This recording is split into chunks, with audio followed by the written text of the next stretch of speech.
네, 저번 시간에 배웠던 것 중에 제일 중요한 것부터 먼저 얘기를 해볼까 싶어요. 원자의 성질과 화학 반응성에 대한 얘기를 하기 위해선 원자의 성질의 세 가지 경향성을 저번 시간에 배우셨어요. 그 세 가지 경향성이 뭐가 있냐면 1번 뭐요?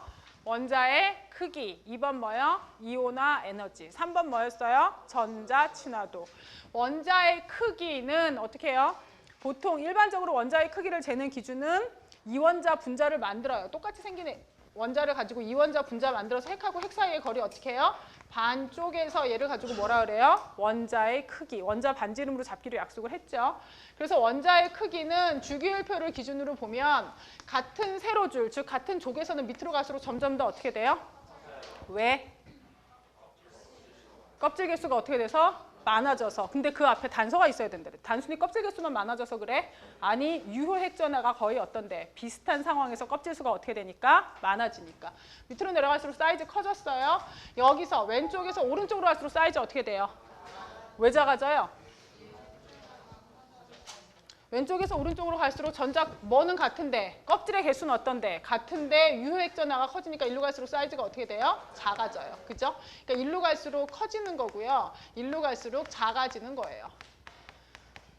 이게 원자의 크기였고요. 이 원자 크기랑 연결해서 나오는 게 뭐냐면 I2라고 쓰는 무슨 에너지요? 이온화 에너지. 이온화 에너지는 정의가 뭐예요? 가만히 있는 누구요? 기체 상태의 원자여야 돼요. 네, 이거 꼭 기억하셔야 돼요. 왜냐하면 챕터 9에 가면 격자 에너지 이런 거 나오는데 그때 가서는 상태가 기체가 아닌 경우거든요. 기체 상태의 원자 1몰에서 전자 1몰을 어떻게 뗄 때 어떤 에너지? 필요한 에너지요. 그죠?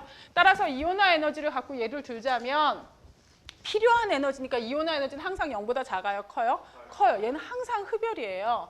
오른쪽에 같은 이 주기율표에서요. 오른쪽 위로 갈수록 이온화 에너지는 작아질까요? 커질까요?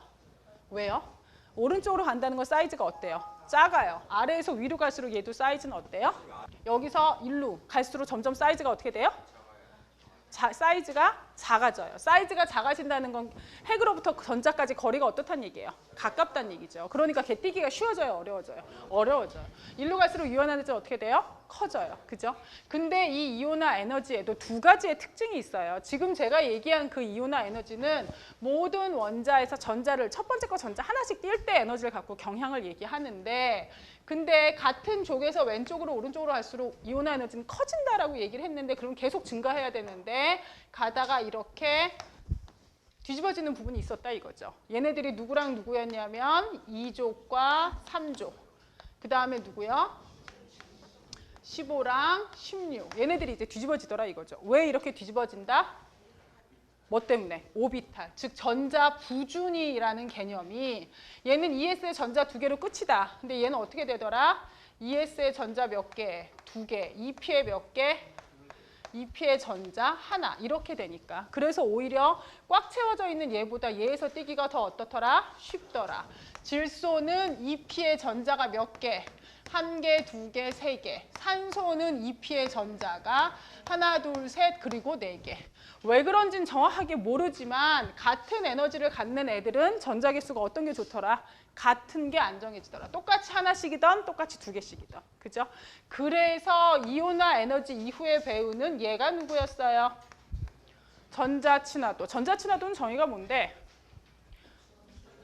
멀쩡하게 있는 기체 상태의 원자에 전자 1몰을 줬을 때 얘가 어떻게 해야? 얘가 내놓는 에너지예요. 따라서 전자 친화도는요. 이온화 에너지는 항상 0보다 커야 됐었는데 전자 친화도는 0보다 클 수도 있지만 0보다 작을 수도 있어요. 전자 친화도가 0보다 작다는 건 무슨 뜻이에요? 내가 전자 받아서 마이너스 이온이 됐어. 그때 오히려 열을 방출한다는 얘기지. 왜? 내가 내놓거나 방출하는 열은 다 델타 H로 표시가 되는데 델타 H가 마이너스라는 건 난 발열을 했다는 얘기니까. 내가 오히려 전자 받아서 어떻게 됐다고? 안정해졌다는 얘기죠. 전자 친화도가 플러스인 애는요. 딱 두 가지 종류밖에 없어요. 1번 누구거나 18족 즉 비활성 기체이거나 또 하나는 누구밖에 없어요? 네, 오로지 질소 하나요. 질소는 굉장히 특이하게도 이렇게 하나 있어서 특별하게 더 안정하기 때문에 하나가 더 들어가면 질소만 유일하게 뭐 된다 그랬어요? 플러스가 된다 이렇게 얘기했잖아요. 이해 가시죠? 그래서 전자 친화도에 대해서 배우셨고 이온화 에너지엔 하나가 더 있었어요. 뭐가 있었을까? 순차적 이온화 에너지. 어떤 원소가 첫 번째 전자를 띄는데 에너지가 100이었어요. 두 번째 전자를 띄는데 에너지가 200이야. 근데 세 번째 전자를 띄는데 에너지가 1400이야. 무슨 뜻이다? 첫 번째, 두 번째는 그나마 어떻다? 뛸만 하다. 세 번째 거 띄기 쉽다, 어렵다? 어렵다. 왜? 제일 바깥 껍데기 전자가 몇 개다? 2개다. 그러면 이 순차적 이온 에너지는 왜 갈수록 무조건 커질까? 왜 한 번도 작아지지 않고 계속 커질까? 유효액 전하가 커져서. 그죠? 쉽게 풀이하면 얘한테서 전자 하나 뺏었어. 나 뭐가 됐어? 플러스. 플러스가 됐는데 걔한테 전자를 또 뺏어야 돼. 그러려고 그래? 안 그러려고 그래? 안 그러려고 그래요. 그죠? 그래서 얘네들의 이런 성질을 가지고 우리가 오늘 배워야 되는 건 금속성, 비금속성 이렇게 나눠서 배울 거거든요. 근데 금속성이라는 건요. 이 모든 얘기 다 중에 가장 중요한 금속성이 이거야, 이거. 금속이라고 우리가 보통 정의를 하면 메탈이라는 건 뭐냐면 전자를 잃고 양이온이 되려는 경향이 있는 애들을 다 금속이라 불러요. 금속 중에서 1쪽을 무슨 금속이라 불러요? 알칼리 금속. 알칼리가 무슨 뜻인데? 어원이 뭐야? 알칼리의 어원은? 알칼리는 산 같아요? 염기 같아요? 느낌이? 알칼리가 산 같아? 알칼리성 이온 음료 막 이렇게 많이 하는데 산성 이온 음료야? 그러지 않을걸? 알칼리의 어원이 뭘까요? 알칼리는 물에 잘 녹는 염기예요. 그래서 금속은 일단 금속 중에 가장 금속성이 크다고 나타내는 게 일족 알칼리 금속이잖아요. 금속 자체가 무슨 성질이 될 거라고 생각하시는 게 제일 빨라요? 염기성이 되는 거다라고 생각하시는 게 빨라요. 이번 시간에 배울 건 그런 내용들이에요. 얘네 봅시다. 319페이지. 금속의 경향성. 첫 번째 까만 동그라미. 금속은 주기율표의 왼쪽 아래 4분의 3에 위치해 있으며 보통 광택나는 고체이고 중간 내지 높은 녹는 점을 갖고 열과 전기에 좋은 도체고 선과 판으로 가공할 수 있고 비금속의 전자를 잃는다 돼 있죠. 그 밑에 비금속은 주기율표 어디에 있어요? 오른쪽 위에 4분의 1, 조금밖에 없어요. 보통 광택이 없고 상대적으로 낮은 녹는 점을 갖고 나쁜 도체고 부서지기 쉬운 고체이거나 기체, 금속으로부터 뭘 얻는 경향이 있다? 전자를. 주기율표에서 보면 금속성은 어디가 제일 클까요? 왼쪽이 클까요? 오른쪽으로 클까요? 같은 가로줄에선. 왜요? 왼쪽이 사이즈가 어때? 더 커. 그죠? 위가 클까요? 아래가 클까요? 왜? 아래가 사이즈가 어떠니까? 크니까. 금속성의 가장 중요한 건 전자를 어떻게 해야 된다 그랬어요? 잃어버려야 된다 그랬어요. 잃어버리려면 핵으로부터 거리가 멀어서, 즉 전자가 멀리 있을 때 잃기가 제일 어때요? 쉬워요. 그래서 왼쪽 아래로 갈수록 금속성은 어때요? 커져요. 그럼 반대로 오른쪽 위로 갈수록, 즉 사이즈가 작아질수록 뭐가 커진다고 얘기할 수 있겠어요? 비금속성이 커진다. 이렇게 얘기할 수 있겠죠. 320페이지 가시죠. 산화물의 산염기 성질. 여기서 하고자 하는 얘기는요. 아까 제가 말씀드렸죠. 금속은 다 무슨 성질이라고 생각하라고요? 염기 파트라고 생각하세요. 비금속은 거의 대부분 무슨 파트예요? 산성 파트예요. 그래서 산화물이라는 건 누구랑 결합했다고? 산소랑 결합했다고. 근데 산소랑 결합을 하던 말던 일단 뭐라고? 걔네는 금속인지 비금속인지 중심이 중요하다고. CaO야. 산소랑 아무리 붙었다 해도 일단 중심되는 애가 누구예요? 칼슘. 칼슘은 금속이야, 비금속이야? 금속이야. 그럼 얘는 뭐겠어요? 염기성 산화물이요. 왜? 얘가 물에 녹아 들어가면 CaE+랑 뭐가 되는데? O2-가 돼. 산소가 전자를 받아와서 마이너스 이온이에요. 그러면 여러분이 이 마이너스 이온인 산소라면 어떻게 하겠어요? 물에 누가 있어요? 이렇게. H. 물에 있는 이 H는 상대적으로 마이너스예요? 플러스예요? 플러스지. 여러분이 이 H+라면 공유결합으로 붙어 있겠어요? 아니면 여기에 있는 마이너스 2에 가서 철썩 붙겠어요? 마이너스 2에. 왜? 이쪽이 마이너스 전하량이 더 어떠니까? 크니까. 여기 가서 붙어버려요, 이렇게. 뭐 생겨요? OH 마이너스. 그냥 가야지. 내가 플러스인 상태로 가는 거니까 전자를 여기다 내비둘 거 아니야? 얘가 뭐가 돼? OH 마이너스. 그래서 OH 마이너스가 몇 개 생겨요? 2개. 이렇게요. 따라서 금속 산화물이 염기성이 되는 이유는 얘가 E-이기 때문에 물에서 H+를 갖고 와서 OH-를 만들어서 염기가 되는 거예요. 이해 가시죠? 그러한 내용이 어딨냐? 320페이지. 산화물의 산염기 성질. 첫 번째 까만 동그라미. 대부분의 주족 금속은 산소의 전자를 전달해서 그것들의 산화물은 뭐다? 이온성이다. 물에서 산화물은 뭐로 어떻게 하고? 염기로 작용해서 O2-로부터 뭐를 생성하고 OH-를 생성하고 누구랑 반응한다? 산과 반응한다. 그 밑에 비금속은 산소와 전자를 어떻게 해서 공유해서 비금속 산화물은 무슨 결합성이다? 공유 결합성. 물에서 그것들은 뭐로 작용해서? 산으로 작용해서 무슨 이온? 여러분 책에 뭐라고 돼 있어요? H 마이너스 이온이라고 말도 안 되게 써 있죠. 뭐로 바꾸셔야 돼요? H 플러스 이온을 생성하고 누구랑 반응한다? 염기와 반응한다. 그래서 CaO가 나오면 아 염기성이구나를 생각하셨다면 SO2가 딱 나왔어요. 아 볼 것도 없구나. 얘가 뭐니까 비금속이니까 얘는 뭐가 되겠구나. 산성 산화물이겠구나. 이렇게 생각하시면 된다고요. 그러면 아까 말씀드린 대로 왼쪽 아래로 갈수록 금속성이 어떻다 그랬어요? 크다 그랬죠. 그럼 왼쪽으로 갈수록 아래로 갈수록 염기성이 더 어떨까요? 세다는 얘기겠죠. 실제로 얘네들의 경향성을 보면 이렇게 돼. 같은 주기에서는요. 왼쪽으로 가면 어떻게 돼요? 파래져요. 그죠? 파란 게 염기성이라는 얘기거든요. 같은 족에서는 분명히 족이 15족이라 똑같으니까 다 비금속이니까 아, 다 산이겠지 생각하지만 이 중에서도 산성이 좀 더 세네, 그나마 염기성이 좀 더 세네로 나누면 밑으로 갈수록 좀 더 뭐의 성질을 띈다고요? 염기의 성질을 띈다고요. 왜? 사이즈가 크니까 전자 잃어버리기가 어때서? 쉬워서 좀 더 금속성이 크니까요. 이해하시죠? 산염기도 결국은 금속성, 비금속성으로 설명이 된다고 생각하시면 돼요. 밑으로 줄침대 밑으로 5줄 내려오세요. 1. 족에서 아래로 갈수록 더 큰 금속성이 됨에 따라 그것들의 산화물은 더 뭐가 된다? 염기성이 된다. 그 다음 페이지 첫 번째 줄 2. 주기를 가로질러 원소가 더 작은 금속성이 됨에 따라 그것들의 산화물은 더 뭐가 된다? 산성이 된다. 물론 이 중에서도 예외인 애가 있어요. 알루미늄. 알루미늄 얘는 굉장히 특이해갖고요. 알루미늄의 산화물 Al2O3는 HCl이라는 산하고도 만나고요. NaOH라는 염기하고도 만나요. 저거는 알루미늄이 금속이 아니에요. 알루미늄은 그럼 금속하고 비금속의 사이에 이런 개념으로 생각하지 마시고요. 알루미늄 자체가 워낙 반응성이 어때서? 커서 그래서 알루미늄의 산화물은 산염기랑 다 반응할 수 있는 양쪽성이 된다. 이렇게 생각하시는 게 더 나을 수도 있어요. 네. 그리고 나서 단원자 이온의 성질 여기에서는 보세요. 제가 저번 시간에 여러분들한테 말씀드린 것 중에서요. 원자가 전자하고 최외각 전자는 같다 했어요? 다르다 했어요? 다르다 그랬어요. 최외각 전자는 무조건 제일 바깥 껍데기 전자고요. 원자가 전자는 그것 중에서 뭐 할 수 있는 애요? 반응에 참여할 수 있는 애요. 그죠? 그러면 18족 원소들이라는 건 비활성 기체라고 불러요. 왜? 걔네들은 어떻게 생겼으니까 NS2, NP 6개. 이렇게 제일 바깥 껍데기가 전자 몇 개로 채워져 있으니까 8개로. 그 아이들이 이렇게 생긴 거거든요. 나트륨, 소듐 같은 경우는 제일 바깥 껍데기 전자 하나 있으니까 주로 얘 하나를 어떻게 한다고요? 버려요. 그죠?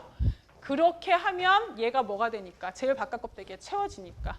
그 다음에 누구는 브롬 같은 경우는 제일 바깥 껍데기의 전자가 4S에 2개, 4P에 5개 있잖아요. 그러니까 전자 하나를 더 어떻게 갖고 와. 그래서 마이너스 이온이 돼서 4S 2개, 4P 6개 이렇게 제일 바깥 껍데기의 전자 8개를 맞추려고 노력을 한다는 거예요. 그죠?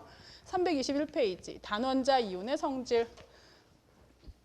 세 번째 줄에 보면 제목 중에 주족 이온의 전자 배치라고 있고 다섯 번째 줄에 1. 불활성 기체 배치를 갖는 이온. 불활성 기체 원자는 그것들의 가장 높은 에너지 준위가 채워져 있기 때문에 매우 낮은 반응성을 가진다.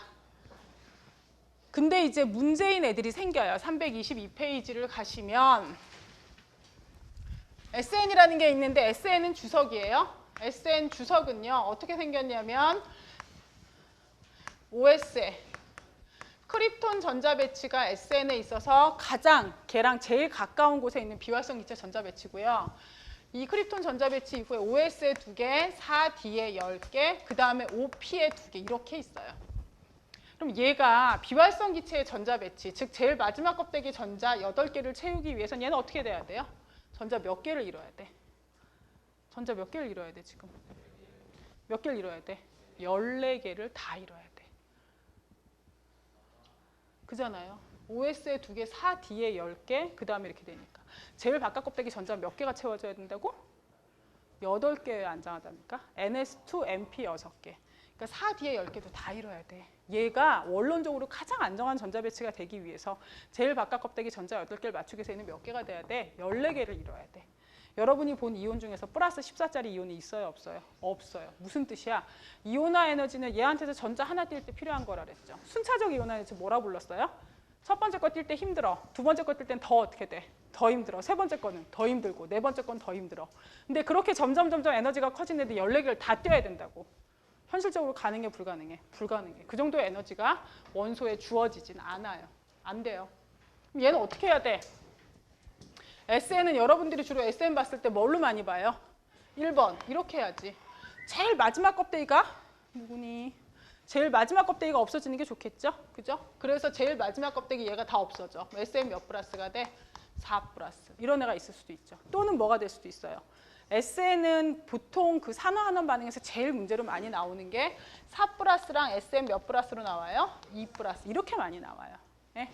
2 플러스가 됐다는 건 무슨 뜻일까? 4 플러스는 그래 여기까지는 그럴 수도 있지.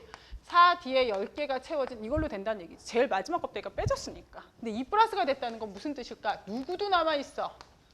OS에 2개, 4 뒤에 몇 개.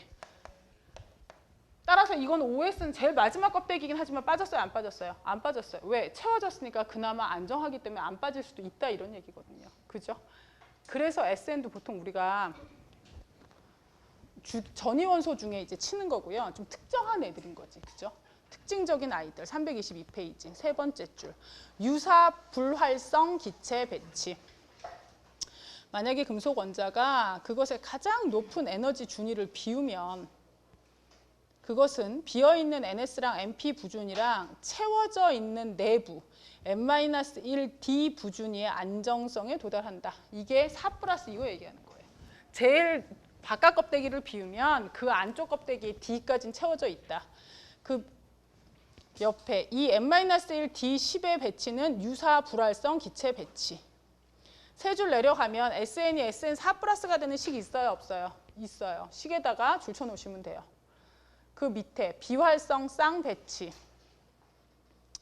그 대신에 뭐가 되는 대신에 4 플러스가 되는 대신에 금속 원자는 MP 전자만 잃고 채워져 있는 NS랑 N-1D 부준위를 가진 안정한 전자 배치에 도달할 수도 있어요.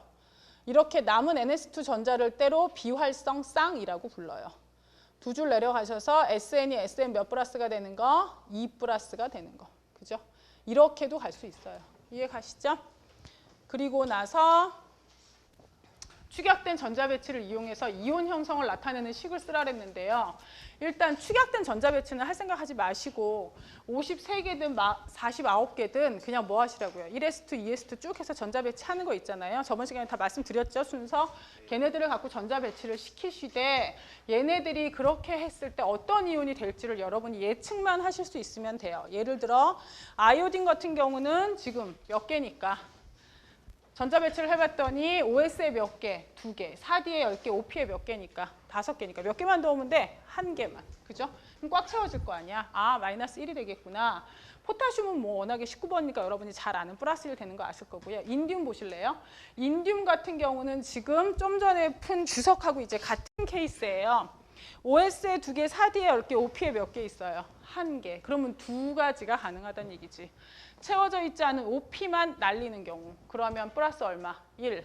OS하고 OP를 다 날리는 경우 그럼 플러스 얼마? 3. 이런 2가지 전자 배치가 다 가능하다는 걸 명시하셔야 돼요. 그리고 나서 그 다음에 나오는 건 이 얘기 좀 보실래요?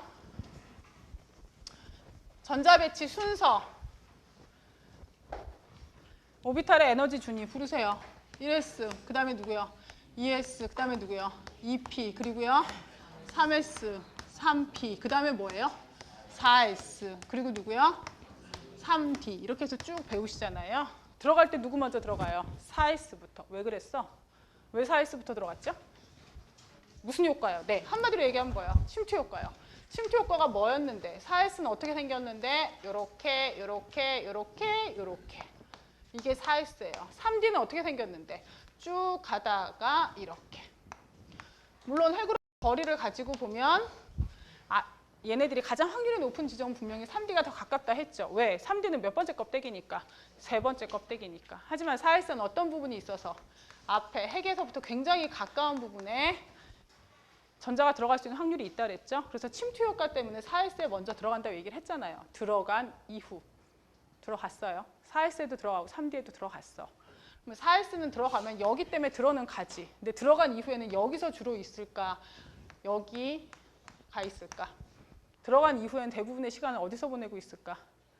얘네들이 가장 나타날 확률이 많은 여기 가서 보내는 경우가 많아요. 그죠? 그럼 들어간 이후에는 이쪽 가서 주로 많이 놀고 있는데 거리가 누가 더 가까워? 3D가 어때요? 더 가깝잖아. 들어간 이후에는. 이게 이해하기 어려우면 들어갈 때는 침투 효과 때문에 4S에 먼저 들어갔어. 들어간 이후에는 제일 마지막 껍데기는 세 번째야, 네 번째야? 네 번째. 전자 뛸 때는 어디서 뛰어야 돼? 제일 어디에서? 마지막에서. 그래서 3D에서 먼저 뛰어, 4S에서 먼저 뛰어. 4S에서 먼저 뛰어. 아셨죠? 들어갈 때도 누구 먼저? 4S. 뛸 때도 누구 먼저? 4S. 이거를 책에서 어떻게 설명해 놨느냐? 침투 효과 때문에 들어는 가. 들어간 이후에는 가장 확률이 넓은 여기에 있는 시간이 제일 많아, 애가. 근데 3D에 있는 애는 침투 효과는 없어. 근데 전자가 들어가면 일단 어디 있어? 여기 있어. 핵에서부터 누가 더 가까워? 일단 들어가고 난 이후는. 평균적으로 보면 3D가 더 가까울 수 있어. 이해 가시죠? 그래서 더 멀리 있는 4S를 먼저 뛴다 생각하세요. 근데 그게 어려우시다면 들어갈 때는 뒤집어져서 4S가 먼저 들어가지만 빠질 때는 무조건 뭐예요? 제일 바깥 껍데기 4S부터 빠진다고요. 323페이지 세 번째 줄. 이 원소는 전형적으로 모든 NS 전자랑 몇 개 N-1 D 전자를 잃고 하나 이상의 양이온을 형성한다. 두 줄 내려가세요. 4주기의 처음에서는 침투가 4S 부준위를 3D보다 더 안정하게 만든다. 따라서 더해지는 첫 번째랑 두 번째 전자는 외곽 부준위인 4S에 들어간다.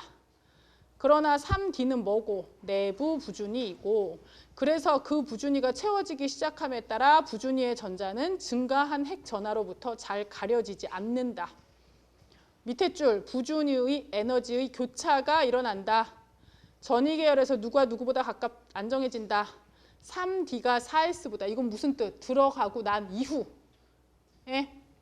밑에 줄 3D 전자는 더 강하게 끌리고 뭐 하고 나서? 들어가고 나서 외곽 부준위의 그것들을 가리기 때문에 외곽 부준위의 다른 전자들을 가리기 때문에 왜? 나는 누가 뭐라 그래도 난 세 번째 껍데기니까 네 번째보다는 안쪽에 있으니까 네 번째 걸 얘가 가려주겠지. 그래서 전이금속의 4S 전자가 3D보다 먼저 어떻게 된다? 떨어진다. 원자를 형성하기 위해서 4S 전자가 3D 전자보다 어떻게 되고? 먼저 채워져. 그 다음에 이온을 형성하기 위해서는 3D보다 어떻게 돼? 먼저 떨어져. 먼저 들어가고 먼저 나간다. 아셨죠? 거기 써 있어요. 알고 계셔야 돼요.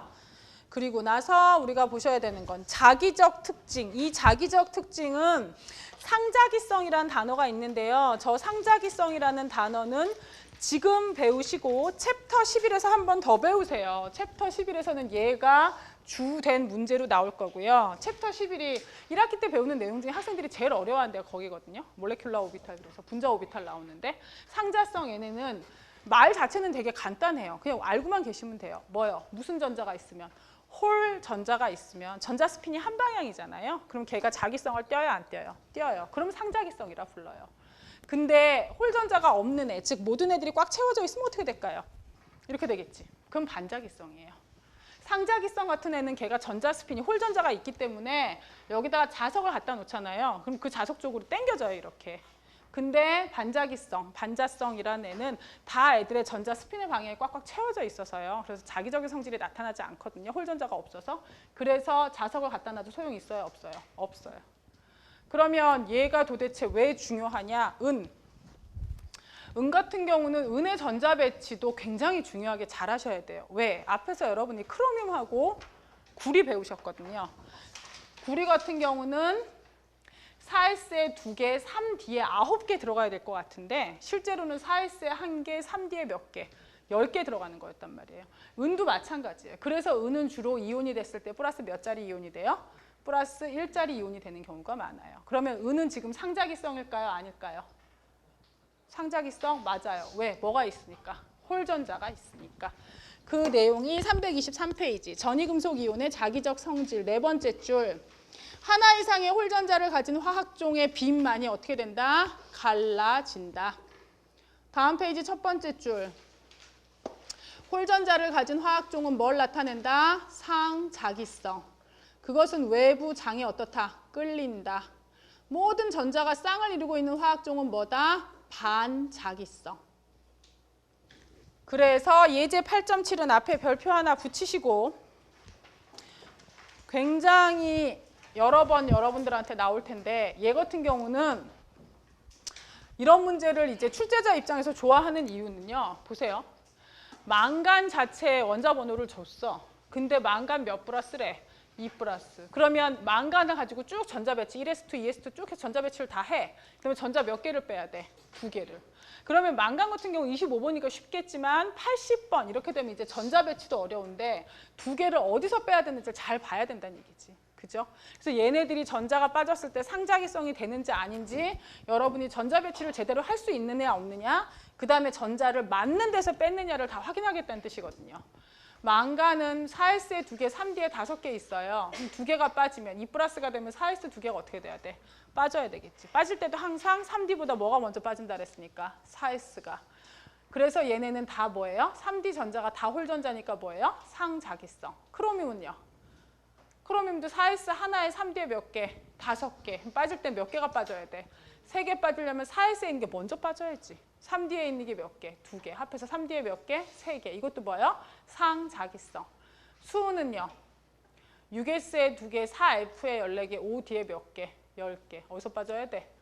6S에서. 빠졌으니까 4F도 꽉 채워졌고 5D도 꽉 채워졌네. 따라서 HG 2 플러스는 상자기성, 반자기성, 반자기성. 그리고 나서 그 밑에 보시면 이온의 크기랑 원자 크기, 그 다음에 이온 반지름 이런 거에 대한 내용이 있는데 일단 여기에서 가장 기본은 1번 양이온이 되면 무조건 그 원자보다는 사이즈가 어때요? 작아요. 왜? 양이온이 됐다는 건 무슨 뜻이야? 제일 바깥 껍데기 전자를 내가 갖고 있겠다 그냥 내줬다. 껍질 수가 줄어든다는 얘기거든요. 음이온이 되면 걔는 무조건 사이즈가 어떻게 돼? 음이온이 되면 무조건 사이즈가 커져. 왜? 음이온이 됐다는 거 유효액 전환 어떤데? 유효액 전환은 개수가 어때? 음이온이 됐다는 건 안에 있는 양성자 개수가 변하진 않잖아. 그죠? 유효액 전환은 같지. 전자가 하나 더 어떻게 돼? 들어가는 거지. 그죠? 그래서 전자끼리 뭐 때문에? 반발력 때문에. 책에는 어떻게 설명해 놨느냐? 324페이지. 제일 밑에서 세 줄 올라가시면 양이온은 어미 원자보다 더 작다. 왜? 양이온이 형성될 때 전자는 외곽 준위로부터 어떻게 된다? 제거된다. 다음 페이지 첫 번째 줄. 음이온은 원래 원자보다 더 크다. 음이온이 형성될 때 전자는 외곽 준위에 뭐 된다? 첨가된다. 더 많은 전자 반발에 의한 가려막기 증가는 전자가 더 많은 공간을 차지한다는 걸 의미한다. 이렇게 나와 있고요. 그 다음에 또 중요한 건 이거 여러분들 제가 고등학교 책 보니까 이건 다 있던데요.